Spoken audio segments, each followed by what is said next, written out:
अस्सलाम वालेकुम, मेरा नाम मुस्वा असगर है। मैंने फ़ेब में इकनॉमिक्स की क्लासेस स्टार्ट की थी लेना, और जुलाई में मैंने अटैम्प्ट दी थी इकनॉमिक्स की, और फर्स्ट अटैम्प्ट में मेरा इकनॉमिक्स का पेपर क्लियर हो गया था। इकनॉमिक्स में मोस्ट इंपॉर्टेंट थिंग है कॉन्सेप्ट्स। आपके कॉन्सेप्ट्स पूरी बुक के क्लियर होने चाहिए, बिल्कुल क्लियर होने चाहिए। कॉन्सेप्ट बहुत इंपॉर्टेंट है। बुक की डिटो कॉपी, बुक की लाइंस नहीं आती है पेपर्स में। कुछ पेपर एक्सेप्शनल स्टूडेंट्स हैं, उनके पेपर में बुक की लाइंस आ रही होती हैं, काफ़ी सारी आ रही हैं, लेकिन आपके कॉन्सेप्ट्स क्लियर ज़रूर होने चाहिए। इकनॉमिक्स की पूरी बुक के कॉन्सेप्ट्स आपके क्लियर होने चाहिए, हर चीज़ की डिमांड सप्लाई, और आगे मैक्रो इकनॉमिक्स में भी। एक तो ये कि और एक और बात कि मैक्रो का पोर्शन ज़्यादा आता है एमसीक्यूज़ में, तो लास्ट जो बच्चे हैं स्टूडेंट्स लास्ट चैप्टर्स पे इतना फोकस नहीं कर रहे होते, स्टार्टिंग चैप्टर्स पे फोकस ज़्यादा करते हैं। हालांकि ऐसा नहीं है, मैक्रो का पोर्शन ज़्यादा आता है हमारे पेपर में, तो उसको ज़्यादा तवज्जो से देखना है। फर्स्ट जो है हमारे पास जैसे चैप्टर 1 है, तो उसमें एक ये जो कैपिटलिज्म सोशलिज्म मिक्स्ड इकॉनमी, इसमें से 2 एमसीक्यूज़ मेरे पेपर में आए थे, तो इसमें से एक एमसीक्यू ज़रूर आते हैं। और जो ये जो प्रोबेबिलिटी की कर्व हमारे पास ये फर्स्ट चैप्टर में दी हुई है, उसमें से भी एमसीक्यू ज़रूर आता है, और इस्लामिक मॉड में से भी एमसीक्यूज़ आता है। तो ये आपने अच्छे से ये टॉपिक करने हैं कि इनमें क्या है चीज़ इंपॉर्टेंट है, और इनके आपके कॉन्सेप्ट्स क्लियर होने चाहिए। जो चैप्टर 2 है डिमांड एंड सप्लाई, इसमें हमारे पास इनके जो ग्राफ है ना, ये बहुत इंपॉर्टेंट है। आपको ग्राफ ज़रूर आने चाहिए। मूवमेंट्स जो है, या शिफ्ट कब करता है, या मूवमेंट्स कब होती हैं डिमांड एंड सप्लाई की, ये भी आपको आना चाहिए। और कोवेब थ्योरम की डाइवर्जेंस कन्वर्जेंस, ये भी आपके इसमें भी कॉन्सेप्ट्स क्लियर होने चाहिए कि ये कब इक्विलिब्रियम के करीब जाता है या कब दूर जाते हैं, ये बातें आपको पता होनी चाहिए। और हमारे पास जो चैप्टर 3 है, उसमें हमारे पास इलास्टिक इनलास्टिक ये चीज़ें पता होनी चाहिए, और पॉइंट इलास्टिसिटी और आर्क इलास्टिसिटी का एमसीक्यूज आता होता है कैलकुलेशंस का, तो आपको पता होना चाहिए कि पॉइंट में जब स्मॉल चेंजेस हो तो तब हम करते हैं, और आर्क को यूज़ करते हैं जब हमारे पास लार्ज चेंजेस हो, तो इसके बारे में एक एमसीक्यूज आता है, तो आपको ये भी बहुत आना चाहिए। उसके बाद जो है मेरे पास नेक्स्ट चैप्टर नंबर 4 है फर्म थ्योरी का।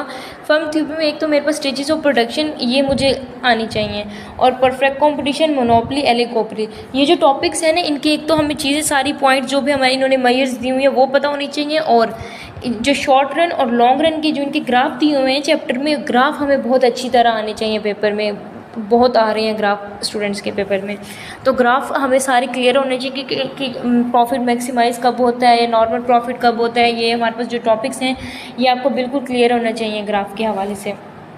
चैप्टर 5 जो है हमारे पास नेशनल इनकम में, एक तो जो नेशनल फ्लो वाला टॉपिक है ना, उसका हमें ज़रूर पता चाहिए कि लीकेजेस में कौन सी हम मेजर्स होती हैं, और हमारे पास जो है इंजेक्शंस में कौन सी मेजर्स होती हैं, तो इसमें से एक एमसीक्यू ज़रूर आता है, तो इस टॉपिक को भी बहुत करना है। ये मैं अपने पेपर के अकॉर्डिंग आपको फीडबैक दे रही हूँ, तो आपने बाकी चीज़ें भी तैयार करनी है कि आप फीडबैक काफ़ी सारी जगहों से लेते हैं, तो आपको पता होना चाहिए कि उनके पेपर में जो चीज़ें हैं वो भी आपने लाजमी करनी है, सिर्फ ये नहीं करनी। वैसे आपको पूरी बुक आनी चाहिए, लेकिन इन टॉपिक्स पे फोकस जो है वो आपने ज़्यादा करना है। और जो चैप्टर 6 है, उसमें जो हमारे पास गैप्स दिए हुए हैं, पॉजिटिव गैप और नेगेटिव गैप, ये इन्फ्लेशनरी, डिफ्लेशनरी, और एडी की जो शिफ्ट्स हैं ग्राफ के अंदर, तो ये जो वो डायरेक्ट हमारे पास ग्राफ बना के शिफ्ट नहीं दिखा रहे होते, वो हमें स्टेटमेंट की फॉर्म में बता रहे होते हैं कि आप बताएं ये शिफ्ट कब करेगा, मैं क्या करूँ कि मतलब इसमें हमारे पास इक्विलिब्रियम के करीब जा रहा है या दूर जा रहा है, तो ये चीज़ें हमें पता होनी चाहिए। इन्फ्लेशनरी डिफ्लेशनरी की टॉपिक्स जो हैं इनमें हमारे पास पता होने चाहिए। नेक्स्ट जो हमारे पास जो चैप्टर नंबर 7 है ना, कंजप्शन, इन्वेस्टमेंट, सेविंग्स वाला, इसमें हमें इनके फार्मूले ज़रूर आने चाहिए कि ऑटोनमस इन्वेस्टमेंट्स, और इनके फार्मूले हमें ज़रूर आने चाहिए। इसमें से एमसीक्यूज़ हमारे पास आ रहे होते हैं। और हमारे पास जो चैप्टर नंबर 8 है, ये कैलकुलेशन, इस चैप्टर में से कैलकुलेशन के एमसीक्यूज़ आ रहे होते हैं। मल्टीप्लायर की वैल्यू पूछी हुई होती है, एमपीएस की वैल्यू पूछ लेते हैं वो, या एमपीसी की वैल्यू पूछ लेते हैं, या पूछ लेते हैं कि एमपीएस और एमपीसी का सम किसके इक्वल होता है, तो इसमें कैलकुलेशन का एमसीक्यूज़ आ रहा होता है, तो वो आपको ज़रूर आना चाहिए। चैप्टर नंबर 9 जो है, उसमें इंपॉर्टेंट जो है ये लीगिंग, लैगिंग वाला और कॉन्सिडेंट के ये जो स्टेजेस है ना, ये आपको ज़रूर आनी चाहिए, इसमें से एमसीक्यू ज़रूर आते हैं। और हमारे पास एक जो चैप्टर नंबर 10 है, जिसमें हमारे पास टैक्स की टाइप्स हुई हैं, direct tax, indirect tax, progressive, regressive, इसमें जो एग्जांपल्स उन्होंने दी हुई हैं ना हमारे पास सेल्स टैक्स की, या ये जो हमारे पास टैक्स निकालते हैं, इन्होंने एग्जांपल्स काफ़ी सारे उन्होंने प्रोवाइड की, इसमें से एमसीक्यू ज़रूर आता है हमारे पास। इसको हमने इनकी डेफिनेशंस भी आनी चाहिए हमें, और साथ जो इन्होंने मेजर्स बताए हुए हैं उसको भी अच्छी तरह से करना है, ताकि हमारे इसमें से जो भी एमसीक्यूज़ आ रहे होते हैं टाइप्स में से। और नेक्स्ट जो हमारे पास चैप्टर है अगर इन्फ्लेशन या अनएम्प्लॉयमेंट वाला, इसकी जो कैटेगरीज दी हुई है इन्होंने वो एक तो वो अच्छी तरह से करनी है, टाइप्स ऑफ अनएम्प्लॉयमेंट या कैटेगरीज, और या जो और फिलिक कर्व जो है इन्होंने दी हुई है जो हमारी बुक में उन्होंने बनाई हुई है लॉन्ग रन के लिए, तो वो इसके कॉन्सेप्ट आपको क्लियर होने चाहिए कि इसमें कौन सी मेजर्स उठाएंगे तो ये फिलिप कर्व में कैसी चेंजेस आती हैं। नेचुरल अनएम्प्लॉयमेंट ये टॉपिक भी बहुत इंपॉर्टेंट है, ये भी ज़रूर करना है। उसके बाद हमारे पास जो है इसी तरह जैसे चैप्टर नंबर अब 12 है वो मॉनेटरी पॉलिसी का है। इसमें से क्रेडिट क्रिएशन का न्यूमेरिकल एमसीक्यूज एक ज़रूर आता है, वो उन्होंने हमें वैल्यूज़ बताई हुई होती हैं तो वो हमने कैलकुलेशन कर ले तो वो आसानी से हम कैलकुलेशन कर लेते हैं। तो ये आपको इसमें से क्रेडिट क्रिएशन और इसी चैप्टर के लास्ट जो जब ये चैप्टर ख़त्म होता है बिल्कुल लास्ट पेज पे हमारे पास role of bank of Pakistan के बारे में उन्होंने बताया, स्टेट बैंक ऑफ पाकिस्तान का टॉपिक दिया हुआ है एक लॉन्ग पे, वो एक पूरा पेज उन्होंने थ्योरी दी हुई है, उसमें से एक एमसीक्यू ज़रूर आता है। स्टूडेंट उसको इग्नोर कर देते हैं नॉर्मली कि इसमें से नहीं आएगा, ये तो डायरेक्ट थ्योरी पूरे पेज पर लिखी हुई है, लेकिन उसमें से एक एमसीक्यू ज़रूर आता है, वो भी उसको भी अच्छी तरह से करना है। नेक्स्ट जो हमारे पास जो है वो चैप्टर नंबर 13 है, उसमें जो बैलेंस ऑफ ट्रेड या बैलेंस ऑफ पेमेंट है ये हमें पता होना चाहिए, टेंजिबल इंटेंजिबल, इसमें से एमसीक्यू ज़रूर आते हैं। और हमारे पास इसमें जो उन्होंने आगे लास्ट पे जो हमारे पास ये चैप्टर वैसे कंप्लीट ही इम्पॉर्टेंट है कि ये हमारे पास जे कर्व के टॉपिक में से भी एमसीक्यूज़ आ रहे होते हैं।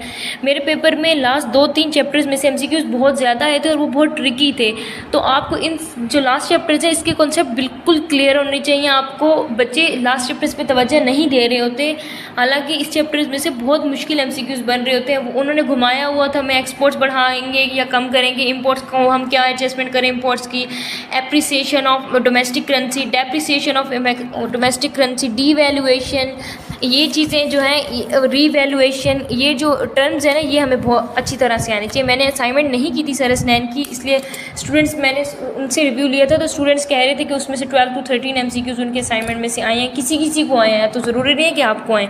और कुछ बच्चों को बिल्कुल बुक की लाइन्स उठाई हुई होती हैं, लेकिन कुछ बच्चों के पास ऐसा पेपर नहीं आता। मेरे पास ऐसा पेपर नहीं आया था, मेरा पेपर इकनॉमिक्स को थोड़ा ट्रिकी था, कॉन्सेप्ट उन्होंने बहुत ज़्यादा कॉन्सेप्ट को टेस्ट किया हुआ था और मैक्रो के लास्ट पोर्शंस में से बहुत टेस्ट किया होता, तो आपको ये लास्ट चैप्टर तो बहुत इंपॉर्टेंट है और सेकंड लास्ट चैप्टर भी इंपॉर्टेंट है मॉनेटरी पॉलिसी वाला, ये अच्छे से करने हैं लास्ट चैप्टर्स भी। और स्टार्टिंग वालों के तो हमें आ रहे होते हैं डिमांड एंड सप्लाई वाले, तो वैसे तो इकोनॉमिक्स पूरा आपको बुक आनी चाहिए, कॉन्सेप्ट क्लियर होने चाहिए पूरी बुक के कि इसमें से ये चीज़ें आनी हैं। और ग्राफ एक भी हमारे पता होने चाहिए कि ग्राफ में एक तो उन्होंने ये चीज़ें भी पूछी हुई होती हैं, टेस्ट किया होता है कि एक्स एक्सिस पे हम क्या लिखेंगे, डिमांड लिखेंगे या प्राइस लिखेंगे, और वाई एक्सिस पे हम क्या लिखेंगे, तो इस चीज़ को भी टेस्ट किया हुआ था। और शिफ्ट्स तो उन्होंने बनाई हुई होती है तो वो हम फिर भी उसमें से कर लेते हैं। कैलकुलेशंस के एमसीक्यूज़ इकोनॉमिक्स के पेपर में वैसे कम आते हैं, 2 से 3 आई थिंक आते हैं एमसीक्यूज़, मेरे पेपर में तो इतने नहीं थे, इससे ज़्यादा नहीं थे। और ग्राफ मेरे पेपर में ग्राफ के एमसीक्यूज़ एक ही आया हुआ था, लेकिन कुछ बच्चों को ग्राफ बहुत ज़्यादा आ रहे होते हैं तो आप ग्राफ बहुत अच्छी तरह से करनी चाहिए। और मल्टीप्लायर एक्सेलरेटर में से एमसीक्यूज़ आ रहा होता है, वो के की वैल्यू फाइंड करनी होती है, तो वो भी आपको अच्छी तरह से आना चाहिए। और इकोनॉमिक्स में यही कि आपकी और बुक रीडिंग आपको बहुत अच्छी होनी चाहिए बुक। और असाइनमेंट का एक और बात मैं बता दूं कि जो असाइनमेंट है वो मैंने लास्ट डे ही असाइनमेंट की है, इकोनॉमिक्स की मैंने नहीं की, बाकी सब्जेक्ट्स की मैंने असाइनमेंट की थी। तो मैं असाइनमेंट सिर्फ लास्ट डे ही करती हूँ, मतलब पूरी बुक तैयार करके जिस दिन आपका इकोनॉमिक्स का पेपर है उससे पिछले दिन आप असाइनमेंट को पर तवज्जो दिया कर, उससे पहले असाइनमेंट नहीं किया करें। बच्चे 3-4 दफ़ा असाइनमेंट कर लेते हैं और बुक की थ्योरी फिर उन्हें भूलती जा रही होती है, तो आपकी बुक को थ्योरी पहले आप कंप्लीट करें, बुक कंप्लीट करें, उसके बाद असाइनमेंट की तरफ जाएँ और उसको एक दफ़ा गो थ्रू कर लें कि अच्छा ऐसे इन्होंने टेस्ट किया हुआ है। सर स्नैन की असाइनमेंट कर लेनी चाहिए अगर आपके पास टाइम है, तो मैंने नहीं की थी तो मुझे इसका आइडिया नहीं है, लेकिन मैंने उसके बारे में सुना है, तो आप उसको बेशक कर लीजिएगा। असाइनमेंट को पहले आपको बुक तैयार होनी चाहिए। इकोनॉमिक्स के पेपर में कॉन्सेप्ट बहुत ज़्यादा टेस्ट किए हुए थे, तो आपको बुक की थ्योरी बहुत अच्छी तरह आनी चाहिए।